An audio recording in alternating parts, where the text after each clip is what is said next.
ఎందరో మహానుభావులు అందరికీ వందనములు. ಎಂಥ ಒಂದು ಸಾಧನೆ ಅಲ್ವಾ ನಳಿನಿ ಅವರದು.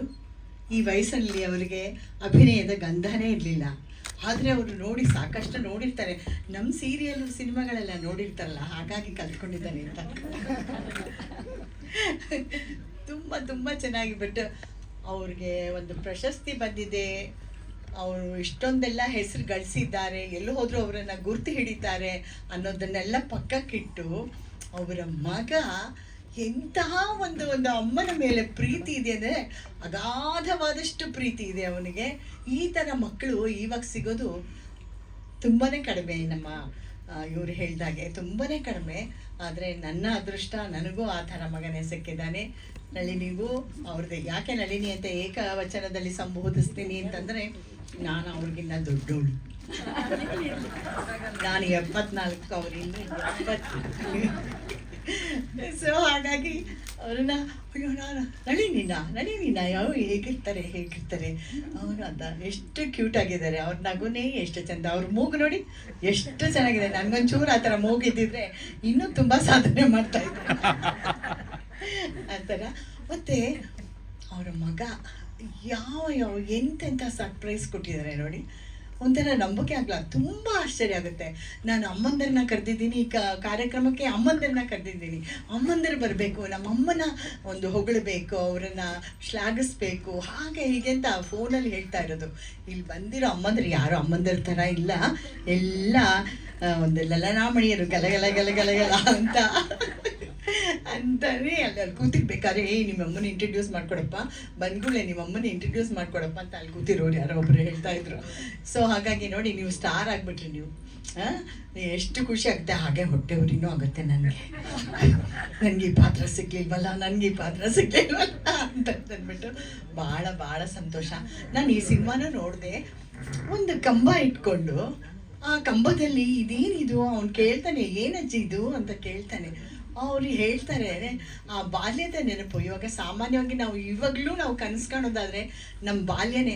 ನಾವು ಯಾವ ಮನೇಲಿದ್ವಿ ನಮ್ಮ ಸಣ್ಣ ವಯಸ್ಸಿನಲ್ಲಿ, 5 ವರ್ಷ 8 ವರ್ಷ 10 ವರ್ಷದಲ್ಲಿ ಯಾವ ಮನೆ, ಅದೇ ಮನೆ ಕನಸಿಗೆ ಬರುತ್ತೆ ಹೊರತು ಇವಾಗ ನಾವು ಎಂಥ ದೊಡ್ಡ ವಿಲ್ಲಾಗಳಲ್ಲಿ ಬಂಗ್ಲಾಗಳಲ್ಲಿ ಇದ್ರೂ ಆ ಮನೆಯದು ಕನಸೇ ಬಂದಿಲ್ಲ. ನಿಮ್ಗೆ ಯಾರಿಗಾದ್ರೂ ಬಂದಿದೆಯಾ? ನನಗಂತೂ ಬಂದಿಲ್ಲ. ಸೊ ಅದನ್ನು ಅವ್ರು ಇಟ್ಕೊಂಡು ಆ ಮನೆ ಮೇಲೆ ಎಷ್ಟು ಪ್ರೀತಿ, ಜೀವ. ಮತ್ತು ಅವ್ರ ತಂದೆ ಬಗ್ಗೆ ಹೇಳಬೇಕಾದ್ರೆ, ನನ್ನ ಅಪ್ಪನಿಗೆ ನಮ್ಮ ಅಣ್ಣನಿಗೆ ನನ್ನ ಕಂಡ್ರೆ ನನ್ನ ಮಗಳು ಅಂದರೆ ಅಷ್ಟು ಇಷ್ಟ. ಆದರೆ ನಮ್ಮ ಅಮ್ಮನ ಕಂಡ್ರೆ ಸಿಟ್ಟು ಮಾಡ್ಕೋತಾ ಇದ್ರು ಅಂತ ಹೇಳ್ತಾರೆ. ಎಷ್ಟು ಸಂಕಟ ಪಡ್ತಾರೆ. ಅದು ಆ ಮಗು ಕೂಡ ಹೌದಾ ಯಾಕೆ ಸಿಟ್ಟು ಮಾಡ್ಕೋತಾ ಇದ್ರು ಅಂದರೆ, ಅದೇ ಒಂದು ಶಾರ್ಟಲ್ಲಿ ಒಂದು ಇದರಲ್ಲಿ ಇವರು ಹೇಳ್ತಾ ಇರೋದು. ಆಮೇಲೆ ಪದ್ಮಜನ ಮತ್ತು ಇವ್ರ ತಾಯಿ ಪಾತ್ರ ಮಾಡಿದ ಶಾರದಾ ಅವ್ರು 3 ಜನದ್ದು ಒಂದು ಶಾರ್ಟ್ ಇಟ್ಟಿದ್ದಾರೆ. ಎಷ್ಟು ಚೆನ್ನಾಗಿದೆ. ಅವಳು ಏನು ನಿಮ್ಮಪ್ಪ ನನ್ನ ಮೇಲೆ ಸಿಟ್ಟು ಮಾಡ್ಕೋತಿದ್ದ, ಹೋಗೆ ಅಂತಂತಾರೆ. ಏನು ಅಂದರೆ, ಅವರು ಸಿಟ್ಟು ಮಾಡ್ಕೊಳ್ಳೋ ಹಾಗೆ ತೋರಿಸಿದ್ರು ಹೆಂಡತಿ ಕಂಡ್ರೆ ಅದೆಷ್ಟು ಪ್ರೀತಿ. ಆಕೆ ಕಾಲು ನೋವು ಅದು ಇದು ಅಂದಾಗ ಆ ಕಾಲನ್ನ ಹಿಸ್ಕೋದು ಮಾಡೋದು, ಅಯ್ಯೋ ನೀ ನನ್ನ ಮನೆ ಬೆಳಕು ಅನ್ನೋದು. ಆ ಥರ ಎಂಥ ಒಂದು ಬೇಕಾಗಿರೋದು ಮನುಷ್ಯನಿಗೆ ಪ್ರಪಂಚದಲ್ಲಿ ಬದುಕೋದಕ್ಕೆ ಬರೀ ಪ್ರೀತಿ ಅಷ್ಟೇ. ಆ ಪ್ರೀತಿ ಒಂದು ಸಿಕ್ಬಿಟ್ರೆ ಸಾಕು. ನಮ್ಮ ಈ ಸಮಾಜ ಹೋಗ್ತಾ ಇರೋ ಇದೆಲ್ಲ ನೋಡಿದ್ರೆ ಭಯನೇ ಆಗುತ್ತೆ. ಮುಂದಿನ ಪೀಳಿಗೆ ಹೇಗೆ ಅವರು ಆ ಜೀವನ ನಡೆಸ್ತಾರೆ, ಆ ಸಂಬಂಧಗಳನ್ನು ಹೇಗೆ ಗಟ್ಟಿ ಮಾಡ್ಕೋತಾರೆ ಅಂತ ಈ ಥರ ಚಿತ್ರಗಳು ಬರ್ತಾ ಇದ್ದರೆ, ಚಿಕ್ಕದೇ ಆಗಲಿ ನೋಡಿ, ಎಷ್ಟು ಒಂದು 15 ನಿಮಿಷ ಅನ್ನೋದು 25 ನಿಮಿಷದಲ್ಲಿ ಯಾವ ಥರ ಸಂಬಂಧ ಬೆಳಿಬೇಕು ಅನ್ನೋದು. ಆಮೇಲೆ ಇವ್ರ ಆಸೆ ಪ್ರಕಾರ ಆ ಮನೆ ಹಾಗೆ ಉಳ್ಕೊಳ್ಳೋದು, ಇದು ಒಂದು ಇದೇನು ಗೋಶಾಲೆ ಆಗತ್ತೆ ಅಂತ ಹೇಳೋದು. ಇಂಥ ಒಂದು ಖುಷಿ ಆಗುತ್ತೆ ತಾಯಿಗೆ. ಅಯ್ಯೋ ಹೊಟ್ಟೆ ಹೋಗುತ್ತಲ್ಲ, ಆ ಮನೆನ ಬೆಳೆಸ್ಬೇಕು ಅಂತಂದರೆ ನೀವೇ ಇಮ್ಯಾಜಿನ್ ಮಾಡ್ಕೊಳ್ಳಿ. ನಾವು ಹುಟ್ಟಿ ಬೆಳೆದಂಥ ಮನೆ, ನಾವು ಶಿವಾಜಿನಗರಲ್ಲಿ ಇದ್ದವರು, ಅದೆಲ್ಲ ಮಣ್ಣಿನ ಕಟ್ಟಡ. ನಿಮ್ಗೆ ಗೊತ್ತಿದೆಯೋ ಇಲ್ವೋ ಗೊತ್ತಿಲ್ಲ, ಇವ್ರಿಗೆಲ್ಲ ಮಣ್ಣಿನ ಕಟ್ಟಡ. ಅದನ್ನ ಹೊಡಿಯೋದಕ್ಕೆ ಎಷ್ಟೊಂದು ಸುಸ್ತಾಗ್ಬಿಟ್ಟ ಗೊತ್ತಾ. ಮಣ್ಣು ತಿರ್ಗಾ, ಇನ್ನು ಇಟ್ಟಿಗೆ ಕಲ್ಲು ಎಲ್ಲ ಅಲ್ಲ. ಇವಾಗಿರೋ ಮನೆ ಕಲ್ಲು ಬಂದೋಬಸ್ತ್ ಅಂತ. ಅವ್ರು ಯಾರೋ ಬಂದು ಹೇಳ್ತಾರೆ, ಇದ್ರದ್ದು ಹೆಲ್ತ್ ನೋಡಬೇಕು ಅಂತಾರೆ. ಮನೆ ಹೆಲ್ತಾ ಏನು ನೋಡ್ತಾರೆ ಇವರು ಅಂತ ನನಗೆ ಆಶ್ಚರ್ಯ.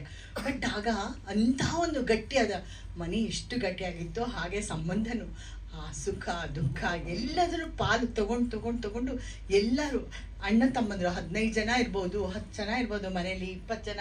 ನಾನು ಬಾಳಿ ಬದುಕಿದಂಥದ್ದು ನಮ್ಮ ಅಜ್ಜಿ ಮನೇಲಿ 50 ಜನ ನಾವು ಒಟ್ಟಿಗೆ ಲೈನಿಗೆ ಮಲ್ಕೋತಾ ಇದ್ವಿ. ಎಂಥ ಒಂದು ನಾನು ಕೂಡ ಈ ಒಂದು ಚಿತ್ರಣ ನೋಡಿ ಎಷ್ಟು ಅನುಭವಿಸಿದ್ದೀನಿ ಅಂತಂದರೆ ಬಹಳ ಖುಷಿ ಆಯಿತು.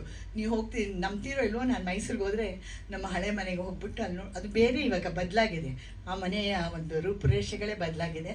ಆದರೂ ಕೂಡ ಅದನ್ನು ನೋಡಿಕೊಂಡು ಆ ರಸ್ತೆನ ನೋಡಿಕೊಂಡು ಸುಮ್ಮನೆ ಹೊರಗಡೆ ಎಲ್ಲ ನಿಂತ್ಕೊಂಡು ನೋಡಿಕೊಂಡು ಬರ್ತೀನಿ. ಇಲ್ಲೇ ನಾವು ಕಸ ಹಾಕ್ತಾ ಇದ್ದಿದ್ದು, ಇಲ್ಲೇ ನೀರು ಹಿಡಿತಾ ಇದ್ದಿದ್ದು, ಆ ಥರದ್ದೆಲ್ಲ ಅಯ್ಯೋ ಎಷ್ಟು ಚೆನ್ನಾಗಿರುತ್ತೆ ಗೊತ್ತಾ. ನಿಜವಾಗ್ಲೂ ನಾವು ಲೈಫ್ನ ತುಂಬ ಎಂಜಾಯ್ ಮಾಡಿದ್ದೀವಿ. ನೀವೇನು ತೋರಿಸಿದ್ದೀರಾ ಅದನ್ನು ತುಂಬ ಎಂಜಾಯ್ ಮಾಡಿದ್ದೀವಿ. ಒಂದು ಕಂಬನ ಇಟ್ಕೊಂಡು ಆ ಕಂಬ ಹೇಳುತ್ತೆ, ನೀನು ಎಷ್ಟು ಗಲಾಟೆ ಮಾಡ್ತಿದ್ದೆ ಕಣೆ ಚಿಕ್ಕವಳು ಇರಬೇಕಾದ್ರೆ, ಅದು ಇದೊಂದು ಎಂಥ ಚೆನ್ನಾಗಿದೆ ಗೊತ್ತಾ. ಇವರು ಯಾರಜ್ಜಿ, ಯಾರ ಹತ್ರ ಮಾತಾಡ್ತಾ ಇದೆಯಾ ನೀನು ಅಂತಂದ್ರೆ ಅವ್ರು ಹೇಳ್ತಾರೆ. ಅದರಿಂದ ಎಷ್ಟೊಂದು ಉಪಯೋಗ ಪಡ್ಕೋಬೋದು ನಾವು ಅಲ್ವಾ. ಅಯ್ಯೋ ಒಂದೊಂದು ವಸ್ತುನೂ ಅಷ್ಟೇ, ಆ ಮನೆ ಖಾಲಿ ಆಗಿರುತ್ತೆ, ಆದರೂ ಇಲ್ಲಿ ಬಂದು ಆ ಪದ್ಮಜರಾವ್ದು ಆ ಪಾತ್ರ ಆಕೆ ಏನು ಚೆನ್ನಾಗಿ ಮಾಡಿದ್ದಾರೆ, ಇವರು ಎಷ್ಟು ಚೆನ್ನಾಗಿ ಮಾಡಿದ್ದಾರೆ, ಶಾರದಾ ನಿಮ್ಮ ಇವರ ಪಾತ್ರ ಅವರು ಎಷ್ಟು ಚೆನ್ನಾಗಿ ಮಾಡಿದ್ದಾರೆ. ತಂದೆ ಪಾತ್ರಧಾರಿ ಅವರು ಬಂದಿಲ್ಲ ಅಂತ ಅನ್ಸುತ್ತೆ, ಅವರು ಎಷ್ಟು ಚೆನ್ನಾಗಿ ಮಾಡಿದ್ದಾರೆ. ಮತ್ತೆ ಮ್ಯೂಸಿಕ್ ಕೊಟ್ಟವರು ಯಾರೇ, ತಪ್ಕೊಳ್ಳೋಣ ಅಂತಿದ್ದೆ, ಹಗ್ ಮಾಡ್ಕೊಳ್ಳೋಣ ಅಂತಿದ್ದೆ. ನೀವೇನ್ ಮಾಡಿದ್ದೀರಾ ಮತ್ತೆ ಇದರಲ್ಲಿ?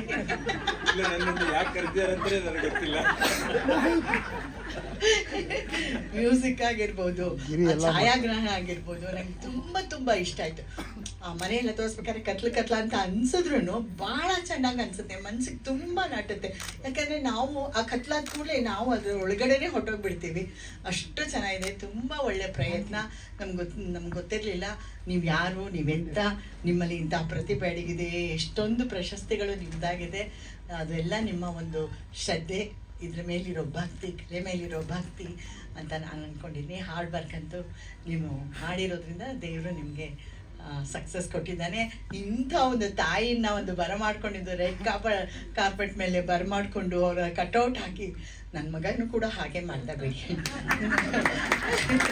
ನನಗೆ ಡಾಕ್ಟ್ರೇಟ್ ಬಂತು ಅಂತ ಅಂದ್ಬಿಟ್ಟು ಒಂದು ರಿಸೆಪ್ಷನ್ ಮಾಡ್ಬೋದು, ಈ ಕಾಲಕ್ಕೆ ಒಂದು ರಿಸೆಪ್ಷನ್ ಮಾಡ್ಬೋದು. ಆ ಥರ ಒಂದು ವಿಜೃಂಭಣೆಯಾಗಿ ನನ್ನ ಒಂದು ಡಾಕ್ಟ್ರೇಟ್ ಇದನ್ನು ಸಂಭ್ರಮವನ್ನು ಹಂಚ್ಕೊಂಡ ಅವರ ಫ್ರೆಂಡ್ಸ್ ಆ್ಯಂಡ್ ರಿಲೇಟಿವ್ಸ್ ಜೊತೆಲಿ. ಹಾಗೆ ನೀವು ಮಾಡಿದ್ದೀರಾ.